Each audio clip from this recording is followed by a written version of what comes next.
Welcome to another episode of Shipper War, my review of the CW's Beauty and the Beast. Shipper War. When ship happens, I'm there. Now, for those who aren't aware, there's actually going to be a Beauty and the Beast TV series this upcoming fall on the CW. Now, it's not the Beauty and the Beast that I'm sure most of you are aware of, the fairy tale, the tale as old as time. No, it's not that one. It's actually going to be a TV series based off of another TV series that aired back in the 1980s, starring Ron Perlman and Linda Hamilton. Now, for those who aren't aware of this TV series and how it's different from the fairy tale one, is that it actually takes place during modern times, and modern times being the 80s back then. And it's Ron Perlman's character who plays Vincent. He's the Beast, and his Beast character was full-on Beast, okay? He lives underground in New York, and he never goes up because of the way he looks. And then there's Linda's character who plays Catherine, who ends up getting into this situation where she gets beaten up by a bunch of thugs, and Vincent then comes and saves her life, and he brings her down to this underground world where he brings her back to health. They end up having this friendship together. Now, going from these promo clips from this new TV series, it has that same idea where Vincent ends up saving Catherine, but the difference is she doesn't really see him. She doesn't really interact with him after he saves her, and ends up being that she's not sure what she saw that night when he saved her. And then it's years later, just like in the original series, but the difference is Catherine's character in the original series was already an adult. And now in this TV series, she's a teenager who then turns into an adult, and she remembers this particular time in her life when she gets saved by this thing that she's not even sure what she was saved by. And that's basically going to be the premise of this new TV series. So it's similar to the old one, but not really. It's actually different, and that's good that they're changing it up. Now, the interesting thing about this Beast in this TV series, in comparison to any Beast from any of the other Beauty and the Beast stories, is that he's not a Beast completely. He's kind of like the Hulk. You make him angry, he gets pissed, he turns into a beast, and he just goes apeshit.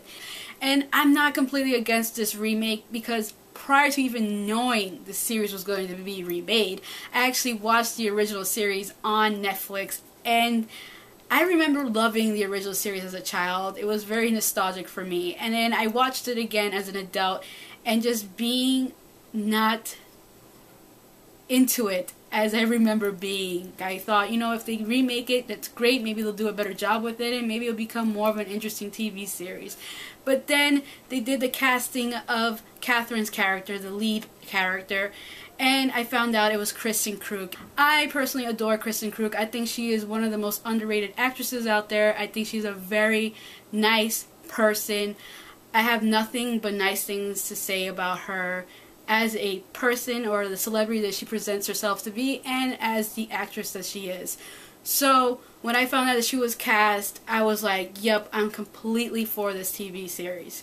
So she's been cast. Then they cast the lead actor, and who's going to be played by Jay Ryan, who I don't know much about. All I know is he's extremely good looking. And then you cast a bunch of other male actors who are all very extremely good looking.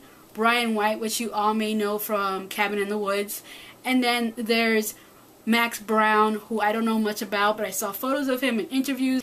He's gorgeous as well. So a bunch of gorgeous actors in a TV series together about a story that we all know somewhat in some form or another. And then you just have the hype, and there is definitely a lot of buzz going around about this TV series. Also, the other thing I want to talk about is that I feel like the shipping in this TV series is going to be completely intense, because again, mentioning gorgeous guys, one lead actress really. I'm sure there's other actresses, but I'm not very much aware of. I'm going to learn their names, and I'm going to learn more about them as the time goes by. Bear with me. But I just feel like the shipping in this TV series is going to be cutthroat, because you have, you know, Catherine and Vincent, who are the canon relationship. They have to happen. They're just going to happen regardless. And then you have a bunch of other male actors who are also good looking, and they're also going to interact with Catherine's character, that I'm sure people are going to be like, I'd rather prefer Catherine with this other guy than with Vincent. So there's going to be that. I just know it. I just have this sense. And of course it's the CW, and they live for those type of love triangles and the teasing here and there with the different relationships. So I am just waiting for it. So with that said, I am definitely going to be following this TV series. I'm definitely going to be talking about it a lot on this channel. I am so hyped out of my mind for this TV series, and it hasn't even aired yet. I don't even know if it's going to be good or not. If you're not looking forward to it, don't let me know, because I most likely will not like you very much.